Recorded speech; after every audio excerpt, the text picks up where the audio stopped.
Okay, thank you, Manuel. I will be very brief. And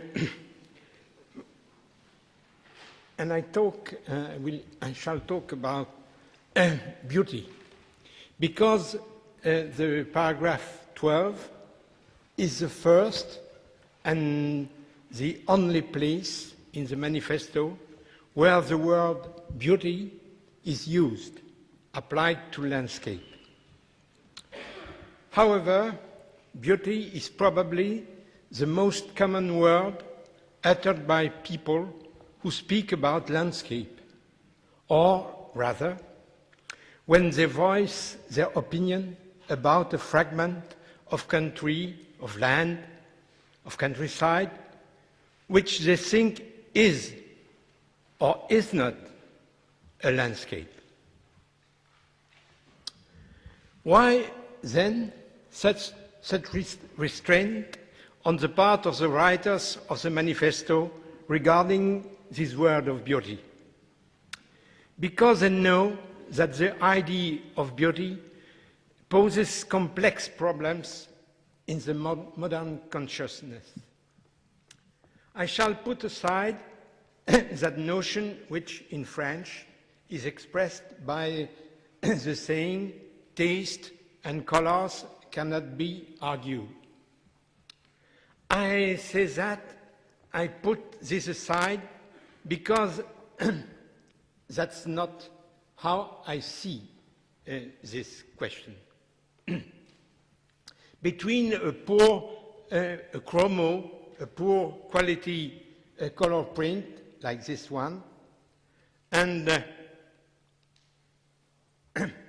a great landscape by a great painter, to my mind, somebody like the Courbet of the second part of the 20th century. His name is Paul Réberol.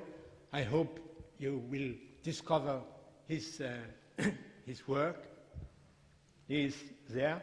He died 5 years ago.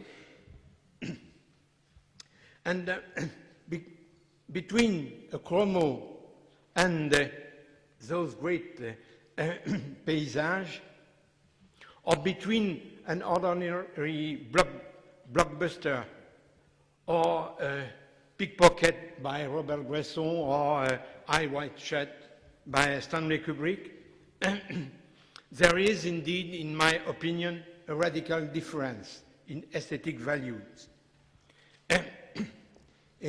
That's the reason why I say that the idea of beauty has not died with modernity or with super-modernity, and it has not been, to my mind, replaced by the notion of identity, which is, to my mind, a political concept, you know, and very critical. So, what is true, though, is that Baudelaire told us at least two things about modern beauty, and therefore about the beauty of landscape. First point, modern beauty is no longer necessarily classical beauty, made of harmony, perfect proportions, and learned cultural references, like in this landscape by Poussin. In the 18th century, Edmund Burke already criticized, rather dogmatically in my opinion, but still, this point of view in his essay, A Philosophical Inquiry into the Origin of Our Ideas of the Sublime and Beautiful. Addressing the particular issue of the art of gardens and the art of landscapes. He extols their irregularity and states that harmony of proportions is anti-natural and not beautiful for this reason. With Baudelaire, though, ugliness itself becomes a possible category of beauty. There is a poem by Baudelaire who says in French, « Un jour, j'ai assis la beauté sur mes genoux et je l'ai trouvée belle. Je l'ai trouvée laide, pardon. One day I sat beauty on my lap and I found it ugly. » And that is a landscape by Van Gogh at the end of the 19th century, which expressed that the sensibility of beauty is changing at that time. You know, it was not understood, of course, but now we see that there is beauty there. Like in other painting by a Belgian, Constantin Meunier, this is a painting which is called The Black Country. And it's at the beginning of the 20th century. Second point, Baudelaire has told us. Modern beauty no longer draws from the heroic myth of the past, but rather from the present, from what he calls the heroism of modern life, where the ideas of community and of crowd become central. Baudelaire said about the crowd and the great desert of men. And he has also translated the Edgar Allan Poe famous story, Man of Crowd. That's not hazard.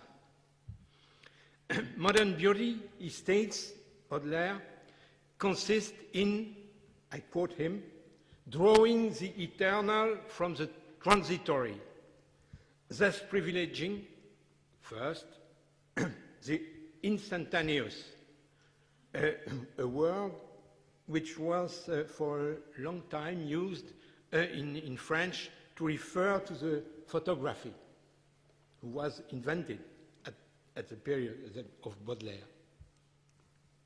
And the fleeting with the Impressionist painters,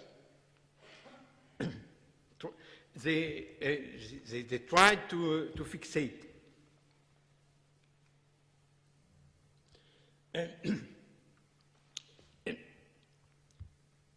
And second point, with movement and speed, so dear to the futurist, Boccioni, and generally speaking, the new relationships between space and time, like it's in the Manifesto.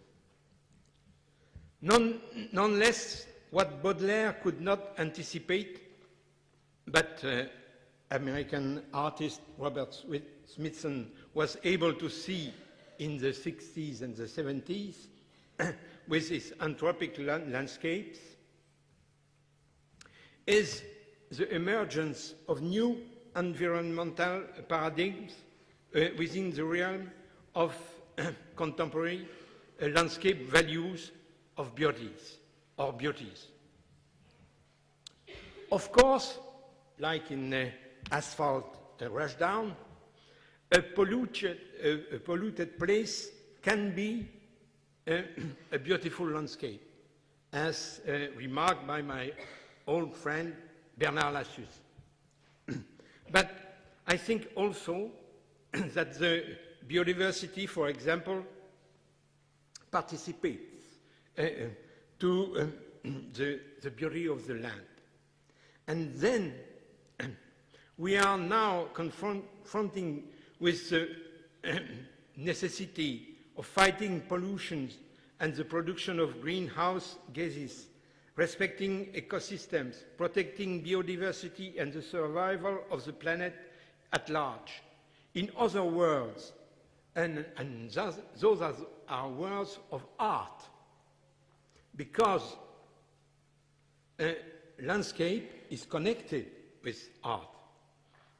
What landscape artist as different as the French Gilles Clément and the Chinese Condian Yu have turned respectively for the first the planetary garden. Garden is a kind of art. And for you, the Chinese, the art of survival.